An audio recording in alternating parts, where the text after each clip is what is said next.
Carrie Ann Paulo, and a couple years ago I looked around. I was living in Memphis, Tennessee, and I had lived there for 15, 16 years, and I just kept waiting for Memphis to be the city that I could see that it could become. And I involved myself in some social justice causes. I was teaching in the public schools. I was sort of bouncing around. I found a really good school community. I found a wonderful place to raise my children, was sending them to the best schools in the city, and I still wasn't happy. And I was not finding my happiness at the bottom of a bottle of wine. I found myself drinking a lot more than I knew was healthy, and in my heart of hearts I knew that my life would change if I would just cut it out. So that's what I did, and I haven't looked back yet. I went out to the local park. They were doing yoga every Saturday morning for free. You get to look out over a lake, and I was always very apprehensive about doing anything that involved movement because my heart and my mind and my body were so disconnected, but I didn't know it. So I went out there, you know, clumsy as a mule, got my little yoga mat, and I sat in the back or stood in the back or fell over in the back and just kept doing it. And I just kept showing up. And I started applying the things that I was learning in yoga to my whole life. And I just kept showing up, and I just kept messing up, but I just kept owning it because it was who I really am becoming. So if you'll just humor me while I read a little bit from this book. I was sitting in the waiting room of a doctor's office for my son and just killing time, and there was this little frame on the wall of this really ugly bird, and there was a ribbon coming from the bird's neck, and on that ribbon it said, "I wanted more than this." And I couldn't shake that thought. I never really felt comfortable telling people, I'm not happy, there must be more, there must be more, there must be more. And I just felt that finally this random calendar page that somebody framed and put on the wall made me feel safe to want more. So that's when I picked up my whole family and moved from Memphis, Tennessee to Bastrop, Texas. And I set down the bottle, picked up my breath work and yoga, and wrote a book about it. So I am only on lesson 4 of an online course called A Year to Clear What is Holding Me Back. And I swear I am already lighter and kinder.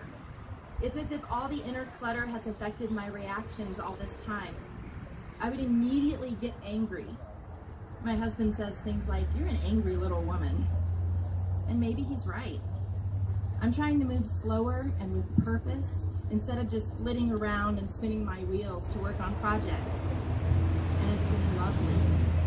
I've been able to talk myself out of rushing for wine before 5 p.m. I'm more centered and balanced. And it's strange to me as I have only spent a cursory amount of time reading and watching the videos and have only engaged in a little bit of the community online. I'm betting that a majority of the clearing that's already happening within me is the result of simply knowing that it's going to happen and making the decision to allow it to come about without putting up a fight.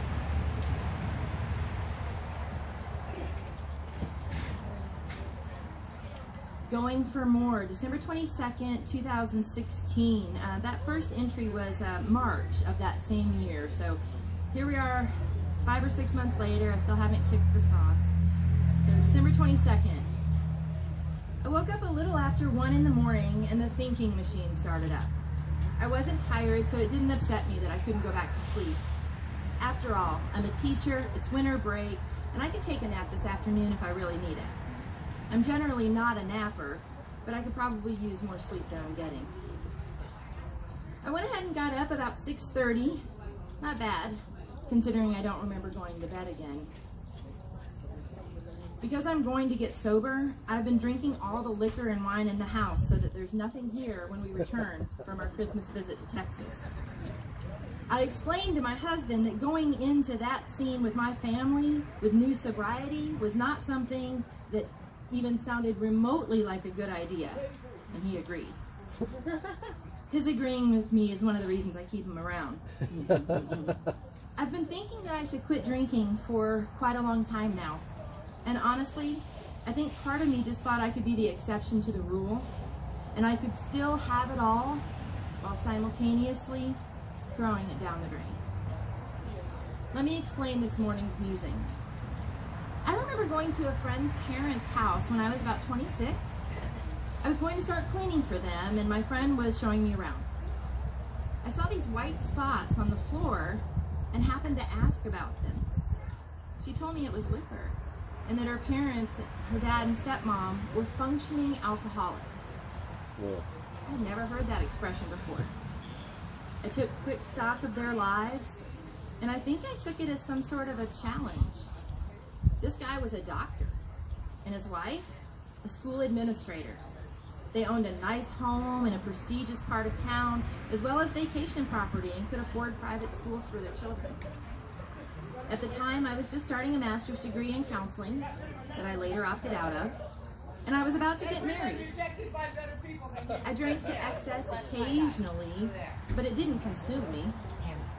I've had my share of trauma, and guarding my mental health has been a constant. Almost 26 years later, and a whole lot of territory in between, and lately, it's me and a bottle of wine every night. I actually don't remember the last time I went to sleep unaided to some degree. My husband and I have good careers, a nice home, a reasonably happy family, but I still have that gigantic hole in my soul that I can't seem to fill. I started yoga this summer, and it has been the closest thing to making me feel like it might not always be so. I might not always have to endure this longing.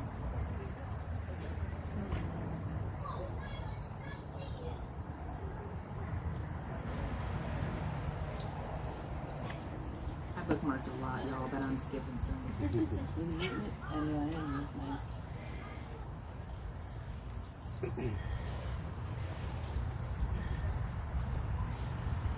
So fast forward, that was December 2016, so here we are, February 22nd, so exactly 2 months later.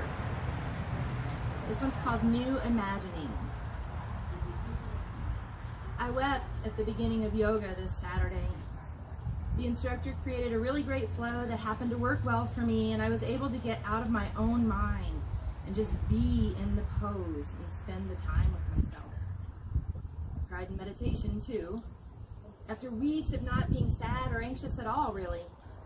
I don't know if I've managed to put a spell on myself or what, but I feel a gamut of emotions, but they just wash over me like the tide. Ebb and flow. Nothing really rattles my cage much, and I think my calm affects the entire home. I don't say that to be egotistical, but realistic. We all affect one another. I have worked so hard and studied so much to change and help my youngest son. And while that has been a noble cause and much progress has been made, it doesn't completely drive us all crazy. I promise that my work on myself will help me go even further. I am intentionally creating a better life for myself. I had a vision of what I thought my life would be, and there's been a peeling away of many unnecessary layers in recent years, and this is the last big one. Underneath this one is the truth of who I am. I have always known that I am a treasure, to be sure, but trauma has a way of dulling one's shine. There are many resources available these days which link addiction and trauma and mental health issues such as depression and anxiety. Of course, an additional connection I share is the link between giftedness and all of those things. I think back to my energy healer, Grace, saying that I have been running from crazy all my life. And that's because no one taught me about my gifts.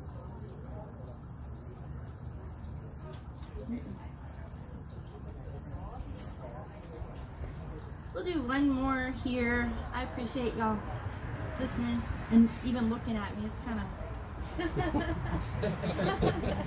kind of what I guess I was looking for when I decided to share these words. You know, to be honest, I've been writing since I was in 5th grade.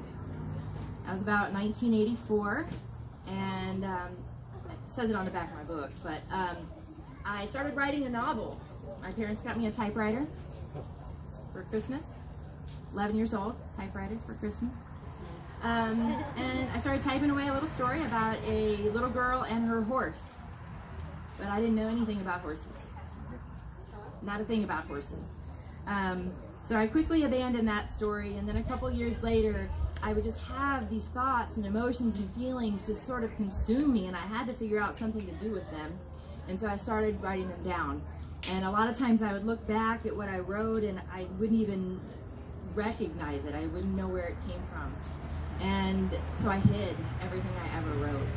And I might have shared 5, 10 different things that I wrote over the course of 7th grade through when I graduated from college at about age 25. So I've written a couple of plays, I've written a couple of short stories, and never shared any of it.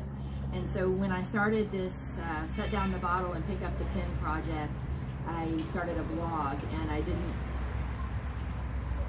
just didn't expect anybody to read it, really. And then the opportunity presented itself to put it in paper, so I did. And I would encourage you, if you feel like you have a story on your heart that's weighing you down, you know, pick up a paintbrush and paint it out. Pick up a microphone and sing it out, dance it out, go to yoga, sound healing, write a book, talk about it. This last one. All right, so this is March 27th. This was before I got my job in Bastrop, and I guess 3 months into sobriety. The book is about 6 months of it. This December, I guess, will be at 2 full years. Wow. So, don't miss it one bit. Don't miss it one bit. So, March 27th. Last Sunday, I celebrated the closing night of our 4-show run of this little musical I put together. I was scared to death to do it. And I wasn't exactly sure I was going about it right, but I kept trusting the process and failed to panic and get praised. The designers that worked on the show all worked so incredibly hard to get everything right, and it was a cute, entertaining show, it was Willy Wonka, that happened to have a moderation is best theme. I can hold my head high in the community that I pulled it off. The children had a blast and the parents seemed pleased and proud. The energy was amazing and cheerful. In the midst of a very hectic time, I maintained my yoga and breath work, and I continued my hobbies and self-care regimens. I did not even feel tempted to drink. It's as if this time is just different. I'm done throwing away my one precious life.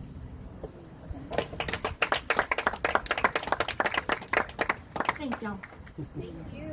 I'd be happy to talk to you about it if you want. And I'm selling books, y'all. Thanks,